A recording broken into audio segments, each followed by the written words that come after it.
You're watching The Breakfast Club. Morning, everybody. It's DJ Envy, Angela Yee, Charlamagne the God. We are The Breakfast Club. I really like this because we had a conversation about a week or two ago, and I was like, we really need to start discussing mental health issues in the black community, just the community period, hip-hop, because I feel like it's a lot of Negroes that have mental health issues and aren't dealing with them. Yeah, in general, period. And it's been an ongoing discussion because we keep seeing people saying that they've been suffering through depression. Yes. They've struggled with wanting to commit suicide. They have all kinds of things that they have not been diagnosed. People have a stigma attached to going to seek help with their issues. So we sent out the bat signal. Yeah, when we said it actually on The Breakfast Club, I got a bunch of tweets, and they was like, bring Rwenshaun Miller on. Did he say your name right? Yeah. Okay. You from North Carolina, right? Okay. Yep, from North Carolina. What part? From Bertie County. It's a small town. Lewiston. It's about like Mott's Corner, honestly. Nothing there, dirt roads, but I live in Charlotte now. Got you. So after they said Rwenshaun, then Angela Yee had a friend. And my boy Kanan hit me up. They have mental health facilities, right? 10 of them that they own. And he said, you know, my brother's a psychologist, and we should get him up here. And now we have Dr. Jasper here. But look how God works, though. You guys don't know each other, right? Yes. No, we do know each other. Dr. Jasper treated Rwenshaun. Wow. Yeah, so it was a coincidence. Wow. That's so how God Charlamagne was works. saying, I want to get Rwenshaun up here. And then I said, okay, well, I want to get Dr. Jasper up here. And then it turns out with the article that you guys sent me from your blog was basically you went to go seek help from Dr. Jasper. Right. Now, why did you seek help from doctor? It started off in 2006. I actually started to withdraw from people, and I was diagnosed with bipolar disorder.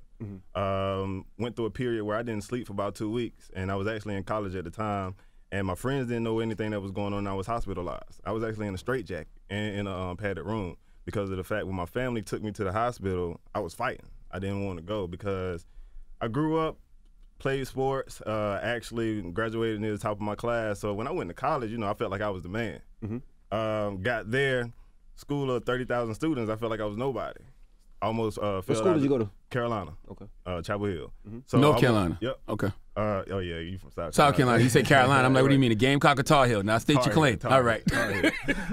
So went there and had a hard time just adjusting. Ended up, like I said, I was diagnosed with bipolar disorder with psychotic features. I was hearing voices. So I ended up leaving school for a little bit and moved to Charlotte. When I moved to Charlotte, the first therapist I went to go see was Dr. Jasper. The reason why I went to see Dr. Jasper, for one, he's my fraternity brother and he was referred to me, but then also when I saw him, he looked like me. He was black. Black, I mean, he wore regular clothes like I did. He didn't have a suit and tie on, and he talked like me. So he was able to. I was able to relate. That wall was broken just off of just the appearance, and he treated me. You know, we talked about different things, and then it got to a point where he was like, "Well, I'm at a point where I can't help you anymore." He was like, "You need to go see this other doctor." When he told me that, it was a white man, but I done developed a trust with him that I trusted him. You know, to actually go to the white man and actually because he referred. Right. He referred you, and you also had broken down that barrier with that stigma of actually even going to seek professional help. Exactly. Now, you're a psychiatrist. Clinical psychologist. I have a PhD in clinical psychology. Now, I know they were telling me that when you bring somebody or you take your child or you go to a psychologist, does that go on your record? Record in terms of your school record? I guess he's saying they got to label you as having some type of mental health issue. Well, here's the thing. So I'm bound by confidentiality, number one. So it may go in my records, but it doesn't necessarily mean that it goes on some public record, right? Because it's all confidential information. Now, certain instances where I may be required to breach that confidentiality, or if I'm subpoenaed, court records, things like that. And even at that point, I can still say, you know, I plead the fifth in this situation, and I have therapist-client privilege. Now, I do run the risk of being in contempt in those circumstances, but depending on the circumstance, I can use that as an option. But there is no record, so to speak. I thought there was a record if you go to a psychologist and you talk to a psychologist and you're getting treatment, that it's put on a record or something that can be found so it can inhibit you from doing certain things. That's not true? Not at all. Because I know a lot of, especially African-American people, are scared to talk to a psychologist or psychologist because they're scared that it will go on their record and they possibly will not be able to do things in life. But it's just like a doctor, you just said, it's confidentiality. Yeah, but it's not customary, though. So the other part of that is, you know, like he said, you know, I went through my program. I was the only black person. I'm the first black guy to graduate from my program since 1988, right? So there aren't a lot of us to begin with, right? Black males are an anomaly. With a PhD is even more of an anomaly, right? So there aren't a lot of us, right? So I originally grew up in Brooklyn, East New York, Brooklyn. So, you know, I've seen a lot of things, done a lot of things. I was an athlete like Sean, played college basketball, you know, flirted a little bit with pro ball, and then decided, okay, I want to do something different, right? So my view is a little bit different than most in my field, right? Well, okay. So, you know, I think that when people talk to me, they see me, the appearance, the dress, you know, especially for younger folks, the things that I enjoy, very similar interests, it's not a very difficult conversation to have. I think it's like that for any field. For any field, you want to see people who look like you. Absolutely. That's why I always say we need more black people in the police force, in the medical field. We just need people that look like us. But why do you think it's such a stigma surrounding mental health in the black community?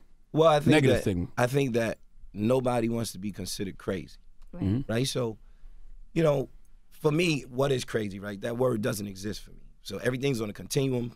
I don't necessarily believe that people are crazy. I just think that people, you know, engage in different types of behavior, right? So I don't classify that or you know, put a label on it and say that you're crazy, right? So customarily, we aren't doing those things. There's a distrust of the system, right? Whether that's the medical field, whether that's the Department of Social Services, whether that's judicial system. Black folks aren't customary to going to those institutions and talking to folks, right? So we may attribute what he was saying, the idea that if we're going to see someone, maybe I'm going to be labeled as crazy. Nobody's going to want to deal with me. Right? I may not ever be able to get a job. They might try to take my kids away from me. Right? My kids may go in there and say something, and they may come out and say, hey, we don't think that you're a good fit. And then look at our communities. Typically, our leaders in our communities are not psychologists. You know, they are our ministers, our bishop. Like, so we're more celebrities now. Celebrities. We're more inclined to seek, you know, their advice, you know, seek solace from them, as opposed to going to a professional. But you know what I meant to ask? I know a lot of times with mental health issues, a lot of people feel like mental health is an excuse for kids and parents these days. And the reason I say that is when I was a child, you didn't really hear too much about mental issues. You know, if you had a problem, your parents beat you and you usually got straight. But now it seems like mental issues is getting a lot worse. Was it always that bad, or is it the food? Is there an increase in people who are suffering from, say, depression or bipolar disorder, or are we just diagnosing it more? I think the prevalence of it is kind of stands the test of time. I think that you have to look at, you know, what's going on. There's an increase to access, right? So technology has created an access to things that's vastly different than 20 years ago. A lot of bullying online. 5 years ago. Bullying is a great example of that, right? So I grew up, you know, no cell phones. There was no video, no YouTube. So if there was a bully, right, he bullied you in your neighborhood. So when you left that neighborhood, nobody knew that, you know, the gooch bullied you. Right. You know what I'm Nobody saying? knew your nickname was Bookie Nose. Exactly. Now, however, you can go across the country, and if it's going viral, then everybody knows. That's Bookie Nose. Bookie Nose. That was me, and they called me Bookie Nose. I think just to play on what you said, is a lot of times growing up in the older generation, they didn't talk about the stuff. They always, you know, you push it to the side, you pray about it, and you just move forward. Even when I was diagnosed, my grandmother, she called me, and she was saying she listed every symptom that I had at that particular time. I didn't tell her, and I asked her, why did she know? She said she went through that same thing. She heard voices. She went through a period of depression, but she never got help for it. So it's something that's more prevalent now because we talk about it more, but it's something that is not new. What's the difference between mental illness and like the kids that when you was in high school used to be riding the short bus and be in the trailers in the back? Like, it depends. Some of those kids on the short bus and the trailers on the back may have had mental health related issues. Some of them may have physical related issues, Down syndrome, things like that. So it just really depends. So, you know, circumstance. Now, how do you develop bipolar disorder? Is it something that's hereditary, or like how does that even happen? So it's a lot of different factors. You have hereditary, so your genetic makeup. Then you also have your environmental factors. So if you're experiencing a lot of stress and everything that's going on at a particular time, those types of things it's like at my particular point when I had my psychotic break, it was a perfect storm. my biological makeup. Then I was stressed out, very heavy, and then just an inability to cope. Right. Because I didn't know. Because we don't teach our people how to cope with certain things. We don't teach them those certain skills. We just say just pray about it and move on. So that's what led to my psychotic break. And then a lot of times people don't understand that it's a chemical imbalance in your body. So I had to take medication. Right. I had to get stable. A lot of times we're afraid of these types of medication because of the side effects. Yes, there are side effects, but then also I understood that if I didn't take my meds, I'm constantly hearing these voices. A lot of parents don't like their kids on meds. They be like, I no, was don't gonna put say my the same child thing, on yeah. Ritalin, don't put him on Adderall. Or Listen, whatever. I had a friend who committed suicide because he didn't want to take his medication anymore because it made him nauseous. He stopped taking it, and he ended up. And we always talk about, oh, he killed himself. That's so selfish. You can't do that. But you don't know if people have a chemical imbalance. They're off their medication. They're not taking the right medication, and then something like that could potentially happen. So with me, after seeing Dr. Jasper, and then actually after going to the other psychiatrists and actually getting my meds and stuff, once I got better, I stopped taking my meds. I stopped going to therapy, which is typical because of the fact I felt like I was good. How do you know when you're better though? You start, but still, so a mental illness is something that you could deal with for the rest of your life. So once I stopped taking my meds and everything, and I went back to school, everything started back. But when everything started back, instead of me going back to therapy and getting back on meds, I turned to alcohol. I was drinking a fifth of tequila every other day. What kind of tequila? Patron. See? All I do is make you mad and pee. That's all it is. Should have got cast a drug on us or something. You know, But that was your way of trying to cope. Yeah, I did that for 3.5 years. Jesus Christ. Yeah, so I did that my last 2 years in undergrad, and then another 1.5 years after I was done. During that time period, the voices got louder. I OD'd on pills twice, trying to die by suicide, not commit. Because commit is more like it's a crime. So we say die by suicide. Okay, I So never knew that. Yeah, so it's about your language that we use, just like when we use crazy, because we use crazy too loosely when we describe people. That's why a lot of people don't actually talk about mental health issues. Now, what were the voices saying to you? I went through a lot of doubt, basically saying that the voices were, you shouldn't be here. No one cares. Why even try? You should just kill yourself. I went through a period where my last suicide attempt, I put a gun in my head and pulled the trigger. And what happened? It jammed. Damn. So when it jammed, all I could do was sit there and cry. Because you felt like you wasn't even good enough to kill yourself. Right. Yeah. I done tried to take over. I tried to take over my life, and I put a gun in my head to pull it. First of all, I OD'd on pills twice. That didn't work. Then I put a gun in my head to pull the trigger. So in your mind, you can't do nothing right. Can't do nothing right. Now, when you OD'd on pills, who found you? My uncle. Your uncle found you. Yep. I want to know how much. So low self-esteem is considered a mental illness? Because it sounds like you was just suffering from low self-esteem. He was hearing voices, it was more than low self-esteem. Yeah. I mean, low self-esteem is one of the symptoms associated with depression, right? Overall depression. So bipolar is a form of depression. It's on the depression spectrum. But it's not low self-esteem alone. I want to say something, right? So mental health, right? Let's talk about mental health, right? So everybody needs to understand, right? When we go, I tell people this all the time. People have a cold, right? Have a flu. They go see the doctor, right? Right. Our mental health is no different, right? We need to practice and engage in mental health exercises, whether we are normal, which is another word I don't use, normal or not, right? As a sort of preventative process, right? Why aren't we practicing, and working on our brain as a powerful muscle, right? Because we all deal with something at some point in time. I think that the biggest thing that I passed on to Sean, or what I tried to pass on to Sean was, number one, it's okay, right? So we have to be in a place that is safe to say, it's okay, right? You're experiencing these things, right? It doesn't diminish who you are, your character, doesn't make you any less of a man. This is what you're dealing with. So how do we manage this and move forward, right? Because like he said, he's going to experience these things for the rest of his life, right? This isn't going to go away, right? He's going to get his highs, he's going to get his lows. He's going to have those thoughts, those strong feelings of self-doubt, but we got to figure out a way to manage it. And it's okay to say, you know what, this is what I experienced. Right? So normal people have things weighing heavy on them, right? And we all have somebody that we talk to, right? You bounce things off of your friend, whatever, and you start to feel tremendously better because you feel like, you know what, I just let the cat out the bag. I was holding on to this, and I really was feeling maybe ashamed or embarrassed about it, because that's a strong part of it. I'm ashamed and or embarrassed to let you know that I'm experiencing these things, right? For anybody, right? Even children. So I don't want people to know. Then we talk and we realize you going through some of the same things, or you know somebody that's going through the same things. So when we feel like we're walking a similar path with somebody, we say, okay, well, I'm not that much different than the rest. Well, Shaun, do you think if you would have been embraced by people in college, you'd have felt the same way? Because I think about when I was younger, I used to get in a lot of trouble. And there was one point where they had me sitting down with a psychiatrist asking me the same thing. Do I hear voices, stuff like that? I would go outside and like there would be bees like around the fly. I'd put my hand on the bee just to get stung to get attention. So you think you just wanted attention in a sense? That's the thing though. I received attention. Like I was in the frat. I played sports. I played football and I ran track at Carolina.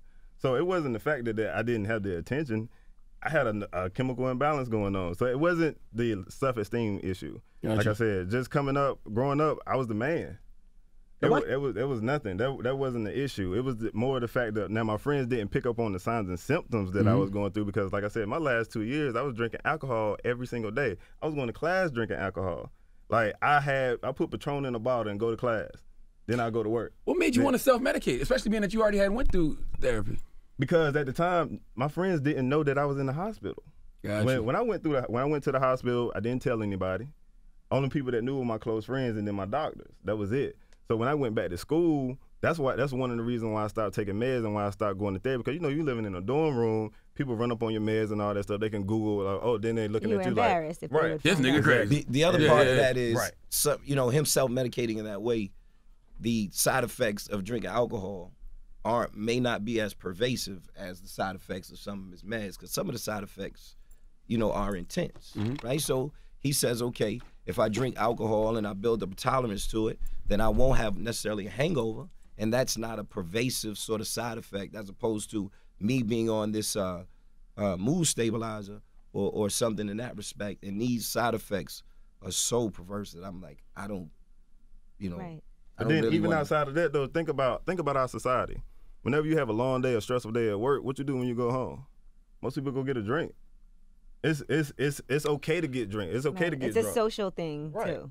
Right. So it's okay to do those types of things. It's not okay to get psychiatric help. Now, what about financially? I know some people feel like, does insurance cover me going to see a psychologist because I'm having some issues? How expensive is it? Is it covered by insurance? Most insurances do cover it. The interesting political fight about healthcare will weigh heavy on some of that moving forward, right? And what insurance companies choose to cover, not to cover, yada, yada, yada, in terms of that. But most insurances do cover it. But you still, in most situations, most counties will allow you to come if you are of an indigent population, don't have any finances, don't have any insurance. They will present to you what's called the sliding scale fee and should be able to address, some of that with you in terms of a copay based on your income, if you have any income. If not, still should be able to let you come and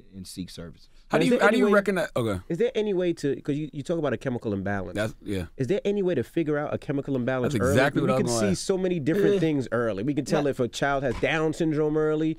We can tell so much. We can't figure out somebody's chemical imbalance? See, the difficult part of it is, let's take something like schizophrenia, right? So most people have their first psychotic break if they're schizophrenic somewhere between 18 to 21 years old, right?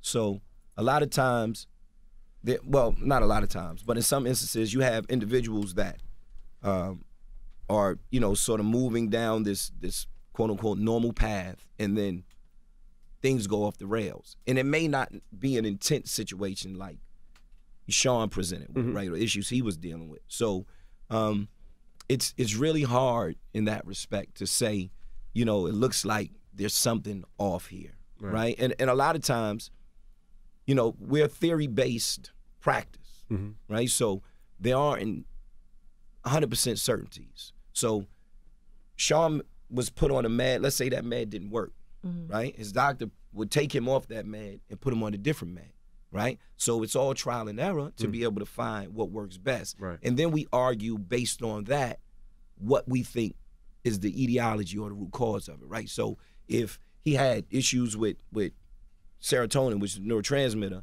and we give him an SSRI and it works, Boom. Okay, then he's having issues with that neurotransmitter, and that's sort of the cause of where we are. So it's all theory based. There's no way to like do an X-ray there's no and 100% certainty. Right. You know what's going on. We can do scans, look at your brain activity, say okay, you're having some deficits here. Some things are off here, but there's still no 100% certainty. It's crazy to me because I think last week maybe I heard a story of an 8-year-old committing suicide, and I'm like, at 8, I was not thinking about killing myself. But like you said, it's a lot tougher now. Technology, with social media. You see people streaming live Twitter, on Facebook doing crazy things. But how do you know the difference? Though this kid's 8. Like at 8, you're going to be going through some things. You're going to have some internal issues. Maybe you're just young. We don't know. That child, I think, had gotten beat up in school. Yeah, you the gotta school bully covered it up. Then They you got to didn't think tell about the other parents. environmental factors. What things are going on in the home? Outside of just the bullying and all of those types of things. So I deal with, a lot of times we do counseling and stuff with kids that live in the hood. They don't have lights. They don't have things to eat. So you got to think about all of those types of factors. And then when they go to school, then they're getting bullied on top of that. Right. How much of a factor is being black? Because I think that we got to be going through some type of PTSD, right? Man, there's trauma is relative, right? So it's relative to the person, right? So our experience, alone lends itself to always feeling like you're in a constant struggle and a fight, right? Unless there's some, sort of different ideology you have about our experience, but you always feel like you're in the fight, right? So we deal with things sometimes that others don't, right? So I come into a room and I don't know if I'm gonna get this job or not based on my merit, my education, my qualifications, or are they gonna just look at me and say, here's another African-American person and we're just not gonna do that. Which could always breed a sense of self-doubt. Absolutely, always breed a sense of self-doubt. So I think that lends itself to some of it. I think that, the social media trajectory has vastly changed the landscape, right? I was watching the Dave Chappelle stand-up again. He was talking about, the spaceship crash, right? He's like, social media creates that almost every single day, right? And to a certain degree, he's correct. We become desensitized to trauma, to serious events because we see them so much. That's how I feel about police killings. Whenever I hear about a police officer killing an unarmed black man, I'm like, I'm numb to it now, and I know I shouldn't feel that way. Right. The verdict came down in Oklahoma. Yep. We probably were all in our, I'm not surprised. It's not even a shock no more. It's not a shock anymore. Right? I'm shocked. I'm still shocked every Indy time. was in here saying, man, why are we not reporting this as news? And I was like, yeah, we should be. But it's sad that we to the point where it's just like, this happens so much. It's like, just another news story.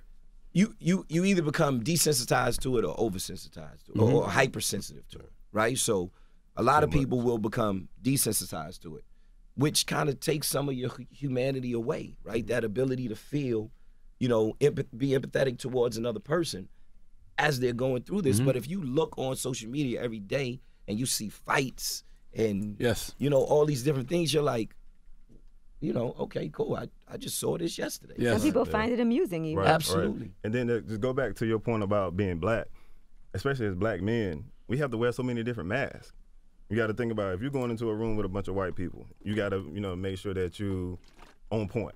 Your vernacular and all of these proper. See, I'm gonna be honest with you. I'm the exact opposite. I mean, I have to for my own sanity. Yeah, that's you. I can't make them feel comfortable. I got to be comfortable. I'm the only person that matters in this. Definitely. Thing. I mean, that's very important. But a lot of people are not like that. We got to figure out when you're with your boys. You got to talk a certain way. And a lot of times when we're with our boys, we don't talk about a lot of stuff that we need to actually talk about. Right. I feel like a lot of men that I know don't really discuss certain things going on in their lives with each other. That's difficult. Like, as women, I talk to all my girls about everything. We could tell each other anything. We don't really judge each other. We tell each other embarrassing things. We talk about relationship problems. Right. But I don't feel like men do those same discussions for the most part. You know why I say you're right? Me and my wife started a podcast about talking about relationships.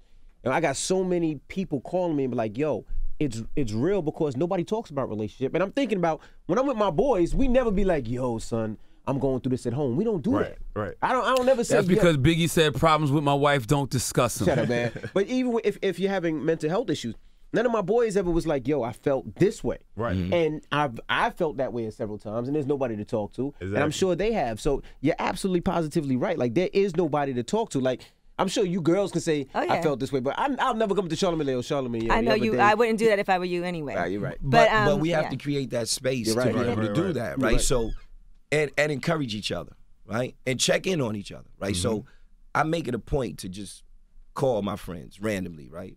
I hadn't talked to them in years, but I just check in on them. Hey, what's going on? How you doing? You good? You know, everything's okay, right? Not in a, you know, doctor kind of way, not in a Dr. Strange kind of way, like I'm trying to pick your brain, but I just want to know are you good, right? Because a lot of times people don't call until they've gone totally off the rails, right? And it's, you know, it's like, hey, Kay, I need you. You know, I needed you yesterday. And I'm like, well, okay, we're going to get through this, but you know I'm going to ask you, why didn't you call me yesterday? Because men look at it like a weakness. It does. Right. I mean, even when I started sharing my story, a lot of my friends, they were like, well, why didn't you say something years ago? I was like, for one, I didn't know how y'all would react.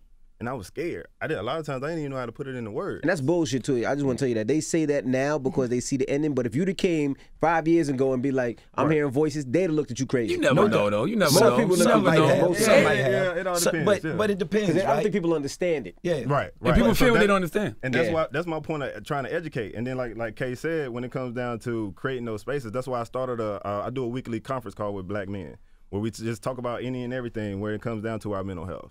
I also do mental health awareness walks. I do a lot of stuff just to raise their awareness so it make people comfortable when it comes down to actually talking about these issues because we don't talk about them enough. Have to be comfortable with being vulnerable. Right. So within vulnerability is a certain amount of strength, right? Because I've showed you where I'm most vulnerable, right? And I'm not going to allow that vulnerability to stop me from moving forward, right? So it's, you know, again, let's get to someone making fun of you. We in here, y'all, everybody's making fun of me. So I start laughing with y'all, right? It might be true. Yeah, my mom's, you know, is working 3 jobs. I wear the same jeans to school every day, right? So I'm gonna start laughing with y'all, right? So my reaction changes. It changes your reaction to the circumstance because you're no longer getting under my skin. Right, now you're hide that vulnerability, I've showed you that vulnerability, but I've stopped it from allowing me to move forward and enjoy the process. It's the same thing, right? So let's talk about where I'm the most vulnerable and let's get it out. Say, aren't any secrets so we know. I have a principle in my book called Live Your Truth, so nobody can use your truth against you, and it's the Eminem and 8 Mile theory. Say everything about yourself that somebody else could possibly say about you, and you take the power away from them. All day. Now, another thing I wanted to talk about was we see all these celebrities that say that they are suffering from depression or they went through a bout of depression. And people look at it like, well, what do you have to be depressed about? You're rich, you're famous, you got everything happening for you. But it seems like a lot of these artists, for some reason, are more susceptible to depression. Because we've seen, like, Kalani said she suffered from it. Even like Mary J. Blige right now, what she's going through. When she was up here on The Breakfast Club, I asked her, have you ever talked to anybody or tried to, go to a... She was like, no, I've heard I should do that, but I've never even done that. But we've heard some of, the top people in their fields talk about suffering from depression. So one thing is we got to understand that although they're celebrities, they're people. And I mean, just what it is. I mean, and then they're actually exposed. Their life is, always in the limelight. So that can be stressful within itself.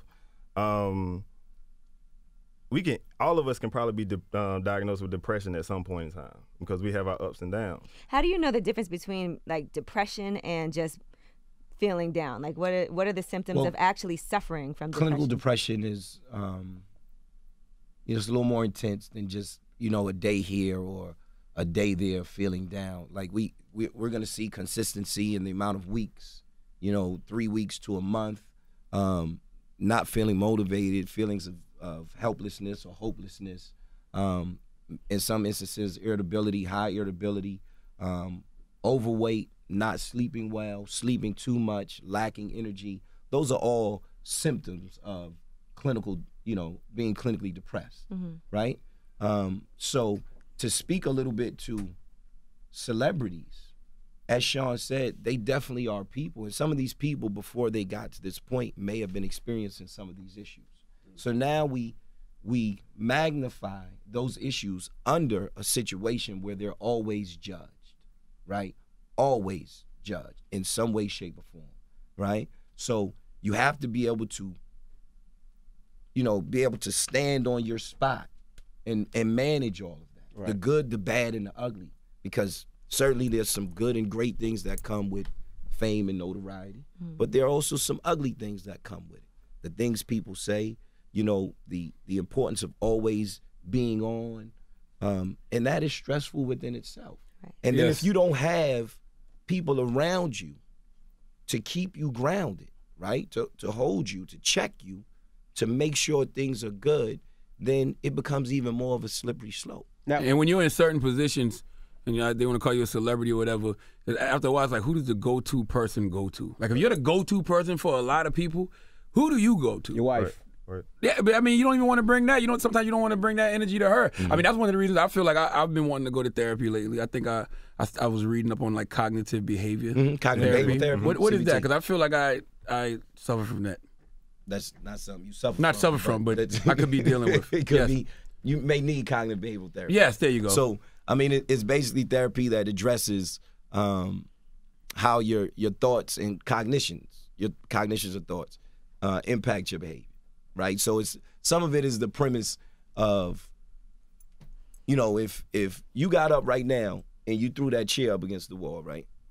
Envy would probably say, Charlamagne threw that chair up against the wall because he was angry, right? So we're going to attach an emotion to it, right?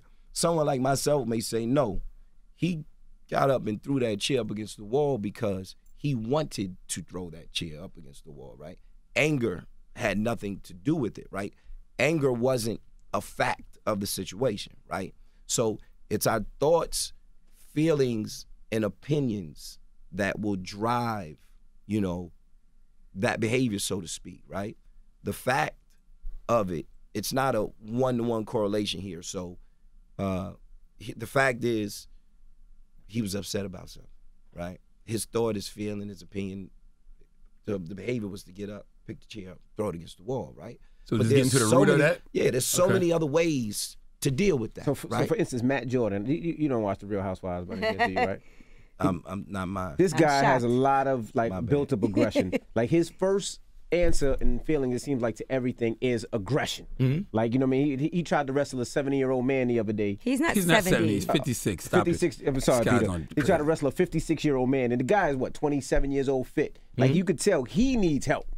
Like, so how do people get help if they want to talk to you? How can they say, all right, I feel like I need help? How can they call you to get help? Call just someone like myself, or? No, call you. Oh, they can. You black? They want to call. They want to speak to a black doctor. Call you. And Dr. Jasper, in particular, you do try to work with ethnic people of color. That's what I'm saying. Like, my experience is a little bit different. I work with everybody, right? So I've worked in the mountains in North Carolina where I was the only psychologist at the hospital.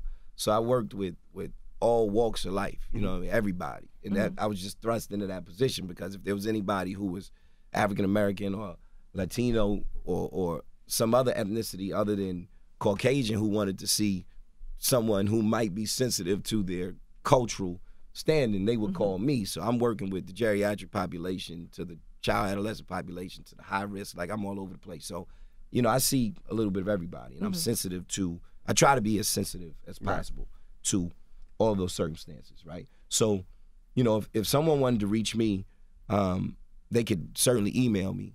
My info at arjcares.com. We are in the social media age, so it's okay for people to message me, but that's Doc in the Dude, but it's DOCNDADUDE at Doc in the Dude, right? I can be reached that way. I don't want anybody really calling me. Like, I'm gonna keep it 100 with you, What other solutions are there for those who still may be dealing with some things but still don't have that courage to pick up and email you? Like, what would you say? Even for you, for both of y'all, for you, the doctor, and even you, Sean. I'll let you go. Well, Sean. with me, I do a lot of counseling with children. So one thing is I also do a lot of blogging, and I do a lot of different events where teaching people how to, these different skills, and they can get all of that stuff on my website at Rwenshaun.com. But a lot of times, you gotta spell Rwenshaun because they know R-N-A-S-H-A-U-N. Because his name is Rwenshaun also. Right. We were talking about that earlier. My Rwenshaun is Rwenshaun. So I'm also on social media, Instagram, Twitter, also on like my website. Like I said, I'm developing a course where to teach people how to address their needs.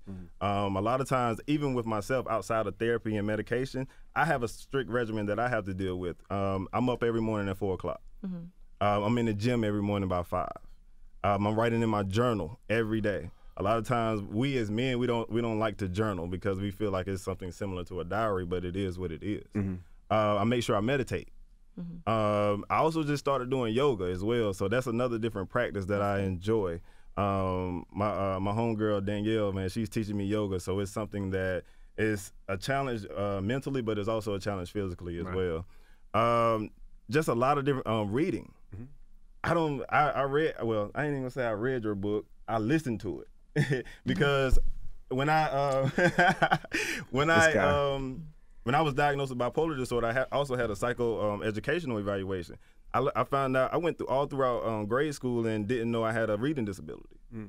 So like those different things, like that's why it's important to get kids evaluated. Don't worry about the paperwork and all of that stuff. What Did my about book diet? help in any certain way? Oh, definitely.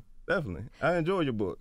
What about diet? How important is diet? Oh, diet as well. is Why you cut him off about talking about the book? This is important. But diet is definitely, I'm sure we'll get back to it. important because you think about even you have a chemical imbalance in your body. Think about the food that you eat. If it's infused with a bunch of chemicals, that's going to affect your body as well. Right. So I had to watch what I eat. I cut out red meat, eating a lot of vegetables, drinking Pork. a lot of water. Pork, definitely. Yeah, definitely had to cut that out. Pork will have you wilding out. What about drinking now? I only do stuff in a social situation. I understand myself when I need to drink and when I can drink. I'm not an emotional drinker anymore. Okay. I'm not to the point where I'm drinking every single day like I was. Gotcha. I had to cut that out. Now, question: do y'all keep up with what's going on in hip hop a lot of times? Do y'all ever see certain people and be like, he's going through something? Oh yeah, definitely. I do that. Because you I do that all the time. you see guys crying on Instagram Let me ask you, Live, like look at Kanye. He yelling canceled and his screaming tour. at Some people artists. thought that he was pretending to be going through some type of depression and whatever it is that they're saying that he was going through because he wanted to get out of doing this. Like people don't believe it. Well, I mean, I'm not going to necessarily speculate on his situation, but if I just gave the eyeball test, I would say that there's definitely something there. We have these conversations Right. Yeah. often, right? Because we talk every day, almost every day. Who else have you seen that you think? So I'm gonna be honest with you. Y'all had a young man, Kodak Black, on, and I watched him like in the studio, and I'm not gonna throw that on him, but I'm just trying to figure out where some of these young dudes are going with it. Like he's one that I would say, okay, maybe there's some concern there, like the Chief Keef. Yeah, like it's hard to tell with the young ones because they just young. Yeah. So they could just be making It's hard mistakes. to tell, and the way things are going, but. The older ones seem easier to like you. I think even if you listen to lyrics though, you listen to like Kendrick Lamar, you listen to his song "Feelings." You listen to I. Yeah. He talks about stuff like that. He talks about the suicides and the depression and all of that types of things. So it's more so just instead of just riding the beat and just just vibing to it, actually listening to what they're actually saying because they're telling you something. What about Joe Budden? Yeah, I definitely feel like. I feel like we all can benefit from counseling. Yeah. Yeah, whether we feel like we're going through it or Yeah, not, like right. it's real, right? And this is not a plug to my industry. It's just to say that, we do it anyway, right? We do it anyway. We talk to people. We seek advice. We seek comfort. We do it anyway. So why not talk to a professional about it? Potentially to get, better at it, to better train yourself to engage in certain ways, to be, mentally tough or mentally strong. You have to exercise those things, engage in preventative maintenance to be able to address the world because there's a lot coming at you. Gotcha. What about Funk Flex? He was crying on Instagram Live one day. I don't know. You know what I mean? Like I'm gonna keep it high. Like I don't I'm just know concerned. If I'm very concerned. Yeah, Right? yeah. I think that again. Now, he's been a prick over here. No, I'm really not. I'm actually. But here's what I'll really say, not. right? So, just imagine that there wasn't the social media outlet. He wasn't crying on social media, right? Nobody would really know, right? We wouldn't know. So he wouldn't be able to say, "Yo, he was crying on a video that I saw. Or he right? wouldn't be able to say that I'm concerned, and I think somebody that's in close to him needs to reach out to him. Now, And if there's nothing there, then there's nothing but there. crying is not bad. Not at all. Not at all. Crying is Not at all. bad. Let's be clear. Not at all. But what do you think about when people, because I always think this is a bad idea. I just want to see what you think. When people do go on social media and say, I'm going through so much right now, this, and that. Yeah, I just and want to then kill myself. you get and 100 things tweets, like somebody that, like, and they "Do put it." it on social Yeah. media. Don't you think that's I mean, I think it's a bad idea. I just want to get your take, Dr. Jasper. Well, people are living their real lives through these outlets. Right? Hold on. First of all, not real life. They put certain perceptions on social media. Yeah, well, Yes. some, But they want some do. their but- lives to be But perceived. then as. others take it all the way there. Like, I want to let you totally into what I have going on, right? And that can be good, and it also can be dangerous, right? Because you open yourself up to opinions, right? And sometimes you open yourself up to opinions of people who aren't qualified Right. to give you an opinion on what you should do next, right? So, you know, I think that a certain amount of privacy with certain things is good, right? You want to protect certain things about your home life, right? But if you're hurting, it's okay to speak to that.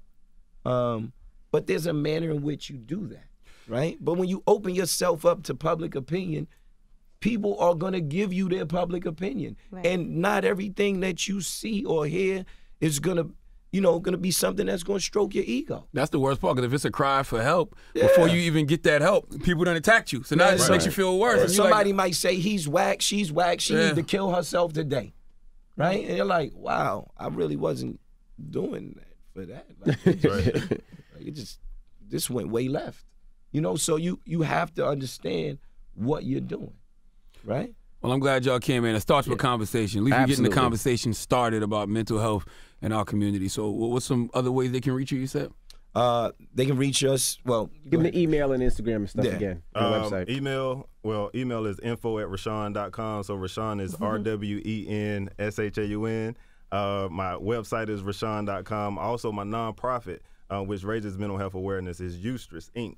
Eustress Inc. at EustressInc.org is EUSTRESSINC.org. So basically, and then also I have I have shirts for y'all too as well. It's called Why You Stressing.